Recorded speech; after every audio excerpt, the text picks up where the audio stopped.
Ngayong araw nga pala ay naisipan namin magluto ng baby back ribs. Tatanggalin muna natin yung membrane sa likod or yung parang plastic dahil napakatigas nga nito kapag ito'y kasama. Pagkatapos naman nito ay pagsasama-samahin na natin ang ating mga dry ingredients. Nandyan ang garlic powder, pepper, basil, rosemary at chili powder. Hahaluin muna natin bago natin ilagay ang ating barbecue sauce. Nilagyan nga din pala namin ito ng tomato sauce, pineapple juice at saka 2 kutsara ng asukal. At pagsasama-samahin na natin lahat ng ingredients bago natin ilagay sa ating ribs. Pagkatapos nga nito ay naghanda lang ako ng foil dahil doon natin ilalagay ang ating karne at ang ating ginawang sauce. Inilagay lang natin ang sauce, nilagyan lang natin lahat, kinover lahat. And isasala nga pala natin ito sa air fryer ng tig 40 minutes bawat side. Hindi na nga pala natin ito imamarinate dahil babalot naman natin ito sa foil at isasalang sa air fryer. After 40 minutes nga ay chinek na namin ito.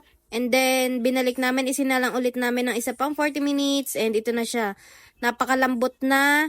And gusto lang namin na medyo toasted at isinalang na nga pala namin ulit ito ng another 10 minutes at ito na siya. Pwede na natin kainin. Pwede na tayong kumain. Let's go!